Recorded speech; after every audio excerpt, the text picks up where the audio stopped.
what I want to do here is a few things. First and foremost, you will leave here with what I consider the answer to what I say helps us move past trauma.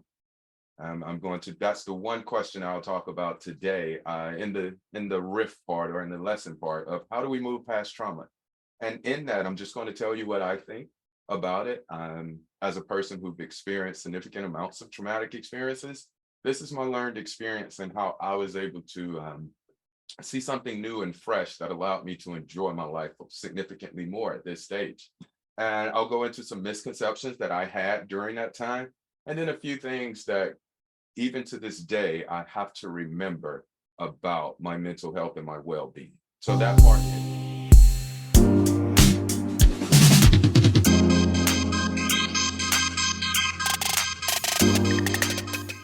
I mean, how do we heal or move past our trauma? Um, Stick point, whichever ones we want to call it. And a few that I couldn't move past was the first time I saw a dead body, first time I shot at someone, first time I had been shot at, and the first time a mortar bomb exploded or had been shot across my head. Um, Sounds of ambulances for a while after my last deployment were very huge triggers because one of my jobs was protecting the largest humanitarian airfield in Iraq, which was also a place where we had a level trauma unit that would handle military members who were dismembered or had been severely injured. We would stabilize them there and then transport them to Germany to a bigger facility. And so in my mind, every time I heard a ambulance, my stomach would sink because that meant that another American soldier had been wounded, if not dead. The problem was when I came back to Virginia in the United States of America, I lived down the street from an emergency room, maybe half a mile from the hospital, 2, 3 block stops. I could jog to it. And I saw the ambulance door open, the nurse or the paramedic get out. And then I saw the person they were treating get out. And then they walked together around to the emergency room. And it was like, wait, what? I'm expecting someone to be wheeled out of this thing that's missing a limb. I'm expecting a sheet to cover this bed with blood seeping through it. I'm expecting a totally different image than a person who was holding their arm, who may have broken it. I mean, God bless them. But it wasn't the experience I had created in my mind about what that ambulance meant. And that was one of the first times I started seeing triggers. And so life at that point became about trying not to be triggered. And that meant closing down my experience because anything can trigger me or was triggering me at that matter. And so I closed down my experience of life to the point that it only involved a few things: alcohol, loud parties, and sleep or work. Work kind of took my mind off my life because work was life or death. You know, there were people who had lodged threats at the individuals I was protecting. There were people who wanted to steal the nuclear weapons that I was protecting. So my whole life was on defense in a sense, and I never paid attention to living my normal life from that state of defense or that state of feeling like everything is going to happen to you. And that lasted up until I met my mentor, who had introduced me to an inside out understanding, also known as the three principles. I won't really go into the definition of each principle, but I will kind of tell you how each principle played its way into my life. So the three principles are mind, thought, consciousness, right? Mind, for me, was when I realized I wasn't broken, when I realized that I was connected to the same creative energy of life. It kind of settled me. And in that settling, I became aware. Next, consciousness. I became aware of what was happening to me, that PTSD actually wasn't my problem, that the triggers weren't my problem. The triggers and the PTSD and things like that was that all attempt to to navigate me to pay attention. It was only told to pay attention. And when I'm paying attention, I could see, oh, I don't have to be so scared right now because what's in front of me is not what's in front of me from Iraq. What's in front of me now, it's not what's in front of me from Colombia. What's in front of me from this. I could pay attention to now. So all of the triggers and the things, they were done in the best attempt to protect me. Hey, Rob, last time this sound was here, buddy, we were in trouble. Pay attention, man. Hey, buddy, last time we smelt this smell, man, we were in a hole. Like, hey, buddy, last time you let a loud noise go, it was dangerous. Like all of these things were like, oh. So if I use them as references to pay attention, they're not harming me. They're just trying to protect me. And that changed the game. And then came the last thing, thought, my creative power. I began to learn how to support myself and create self-care practices. The thoughts would appear to me. The inspiration would come. Take time. Get an environment where you're safe and where people can when you call, just love you. Like I have friends who know if I see them, if I go to their house, if I tell them, hey man, I need you for a second, they know all they need to do is hug me. I'll come back. But I too, just as any human being, sometimes forget. And that's what makes us so special for one another. We're sparks, we're guides, we're reflections of. And so when I see a Joe, I smile because our conversations and the evolution of each other as we've both grown through different things together, when I look at him, I can remember immediately. Okay, take a deep breath. We're okay. We're okay. And there's a difference I want to distinctively put here. If you are in danger, meaning you are in jeopardy of losing your life, gun to your head, explosion, cardiac arrest, any car accident, any of that, that is danger. That is a physical something going on at that very moment that can harm you. You need to take all costs to protect yourself. But if I currently right now, sitting in my home studio, my door is locked, the lights and the cameras are on, but I'm safe. I'm physically safe. Now, I can think of every scary thought I've ever had in my life. I can think of every traumatic experience I've ever had in my life. But it should feel significantly different if I'm sitting in a safe space than it did when I was inside of the trauma. Those are two different spaces. Two different spaces. The attachment to the trauma makes it hard to distinguish. Sometimes our trauma becomes our identity. I used to lead with, oh, I'm Rob, I got PTSD, like, how did that become my identity? Because the attachment to it. I didn't know till late that anything invisible needed my permission to harm me. It took me a long time to realize that. And it was by mind again. I was talking to a client through one of her traumatic experiences. And she kept saying to me, my fear is real, Rob. My fear is real. And it dawned on me at the time. I had a water bottle in my hand. And I said, okay. And I tapped her on the shoulder with my water bottle. She said, what you do that for? I said, because that water bottle is real.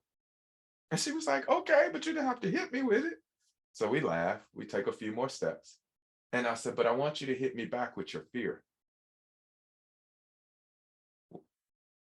Wait, I can't hit you with my fear. And if you haven't known me, or if this is your first interaction with me, I'm a silly guy. And so I literally stood in front of her and I said, no, it's not over. I am going to hit you with my fear. And I stood in front, I was like, no. And she just started laughing so hard. I was like, do you feel that?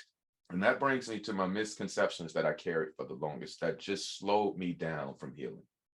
One was thinking healing was linear. There is no linear path to healing. Healing is like a dance. When you're dancing with someone, I keep thinking of the tango, but I don't want that one. I want a beautiful dance. The tango is like, but a beautiful dance. If we're embraced in a beautiful dance, you're going to sometimes feel like you're going backwards, but you're going to flow into that to see yourself now moving forward and you're in lead. And then now we're spinning around and then boom, you spin me around. A dance is a flow. It's a going with the energy of it's raining here right now. And I live in the canyons. And so the rain is coming down the hill, but I'm watching it hit a rock and just go around, not stop and have an argument, not stop to talk to, not ask the rock to get out of the way, not tell the rock it's canceled, whatever. It's not happening. It just continues to flow. And that is it's what I learned about my healing. It's continuous. It's continuous, but it's a flow. I'm not going backwards. I'm not even going forward. I'm just dancing. I'm learning how to balance my spiritual formless energy with my humanity, my form. That's the dance. Those are the two people in the dance. Your spiritual nature and your humanity as human being. How will you dance? To what song will you dance to? That's up to you. That's totally up to you. Second misconception I had was the time frame, right? Again, thinking it was going to happen in a certain amount of time. I thought there was like, okay, at 30 days, I'll reach this point. At 60 days, I'll reach this point. And at 90 days, I'll be fully free, won't have any more problems. I'm going to be great. My life is going to be fine. Not true. Not true at all. Or even being told you should be over that by now. Oh, you still doing that? Oh man, you come on, man. You gotta hurry up and get past that, which puts these pressures on you. Start thinking you're broken because how could they see you? Like it was chaotic. But when I knew in my heart, there was no time frame for this. That changed everything. Changed the way I saw my clients, changed the way I saw myself. I became more compassionate. I became more empathetic to people because I wasn't sitting there going, oh shit, you've been dealing with this for 4 years? So 4 years ain't nowhere near a long time. It's like whatever time it takes you to see something new, that's the time it takes you to see something new.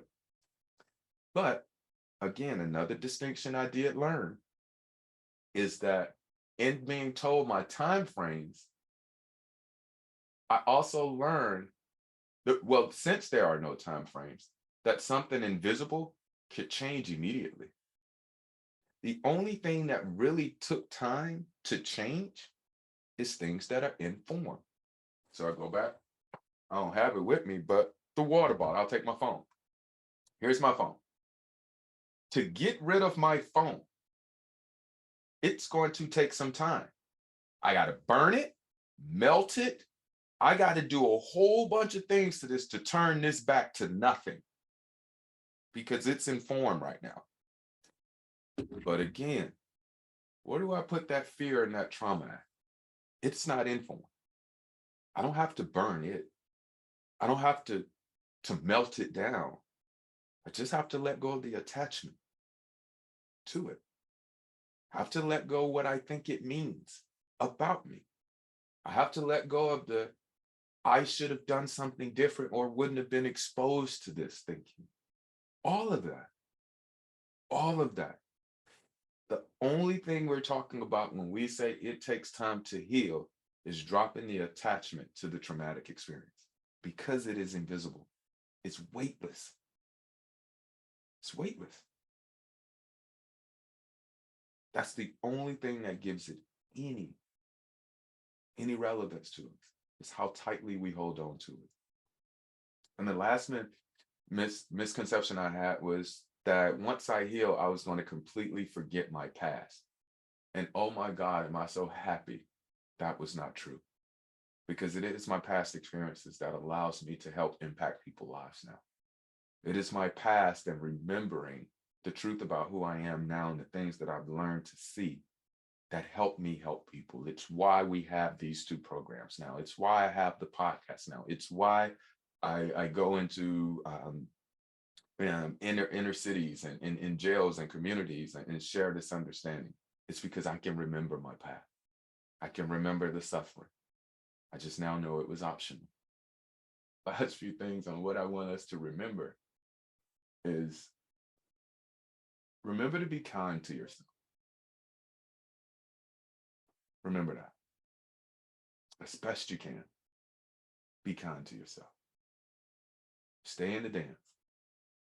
Stay running. Remember, your past doesn't define you.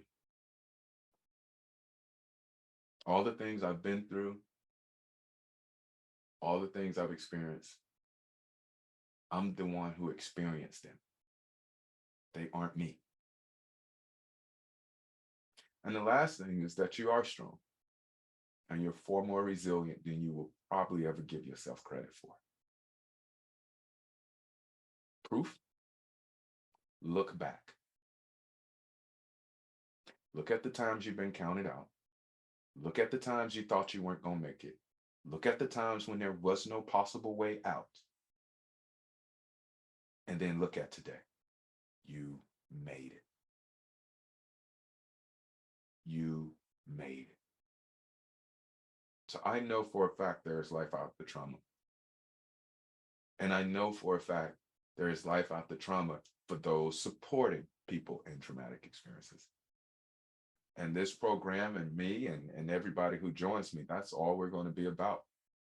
There may be people in the support group dealing with their own trauma, and they may be in the advocate program as well because they still do help others. Get it? Man, totally okay with that. I just want to make sure the platforms are there for people to feel safe and secure and that they can be amongst us as we continue this healing journey. You know what I love? I'll say it because this is just how I am. You know what really made me cry? Your camera came on. And I know what that means.